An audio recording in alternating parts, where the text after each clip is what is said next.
This is Shelly from Hodgepodge Hoosiers. I just wanted to get on here. This is my next project. I went to a community yard sale last week and found this little stool, which I've already started chalk painting it. It had an old cushion on it, and I'm going to reupholster that. And then here's the cabinet to it, which is just an old sewing table. Just a vintage old table. I only give $5 for both pieces. What I'm going to do is the table has a wobble on it, so we're going to fix the wobble, strengthen up the screws. The stool is just fine. It's good and solid. There's what the color was before.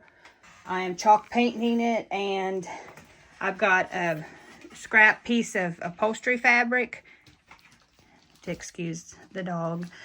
And what I'm going to do is reupholster the stool, and give this another coat when it dries, when I finish this out. So the stool will be done. And then the cabinet, we're going to tighten up everything, get it level, and then I'm going to paint it the same color. I might distress it a little bit, and then I'll put a coat of polyurethane on it. But I got an idea. In our living room, we really don't have a place for a desk. We have a laptop, so this here will take minimal space. It'll go with my farmhouse theme in the living room that we're redoing, and instead of a sewing table, it'd just be our little mini desk to hold the laptop, to where if we need to get on the computer real fast, it's just a place we can go and sit, leave the laptop out instead of having to get it out and put it back each time. So I'll show you each step. It's not real hard. You're gonna have to take 2 coats of chalk paint, and then I will reupholster the top. I am not an upholsterer. I got a good friend that is, though, so if I need any tips or help, I know she's right there. And I'll get the stool done first, and then Jeff will probably have to level up the table for me, and we'll go from there. Okay, I got the old piece of vinyl off of this stool lid. I'm just going to use the foam that was on it.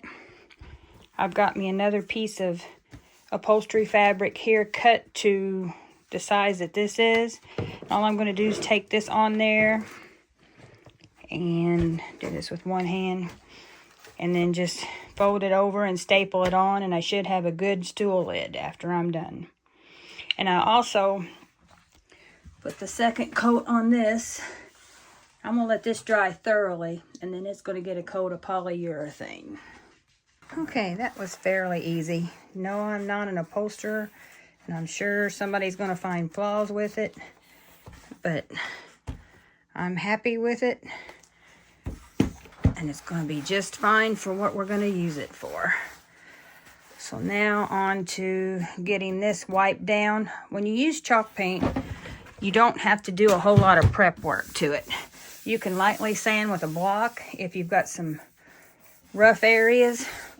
I'm just going to clean it good. Soap and water, and then right before I paint, I'll do rubbing alcohol, wipe it all down just to get anything that might be sticky or anything, get it all off. And then we're ready to start painting. Okay, I've started painting on this cabinet. I took the hardware off, and this here lifts up. I was going to glue that down, but I don't think I am. I'm just going to paint. It's never going to get lifted, but I'm not going to glue it down just in case I ever want to do something different. I don't think I will. But anyway, I got to mix up another batch of chalk paint. I'm taking ivory and then adding antique brown to it to get this off-white color. It's looking pretty good. First coat never looks real good. Do have the stool done ready for polyurethane, and my cushion's sitting there. So it's coming along. Okay, the second coat is on and drying. And I'll probably have to wait till tomorrow to put the sealant on. But this little stool, I can go ahead and put sealant on because it wasn't painted today. So I'm going to get sealant on that and hopefully one coat. If not, I'll have to put another one. Won't be no big deal. I got plenty. So yeah, it's looking pretty good. I can't wait to see the finished product. And there it is. I got the final coat of sealant on it last night. I do have a little bleed there. I might have to touch that up. It's a little rough spot. And I ran out of the one color of chalk paint. And this is just a slight variation, which I don't think it's going to matter for what I'm using it for. But I'm very happy with it, especially for $5 yard sale find. And I think it's going to serve its purpose. So this is Shelly from Hodgepodge Hoosiers. Bye for now.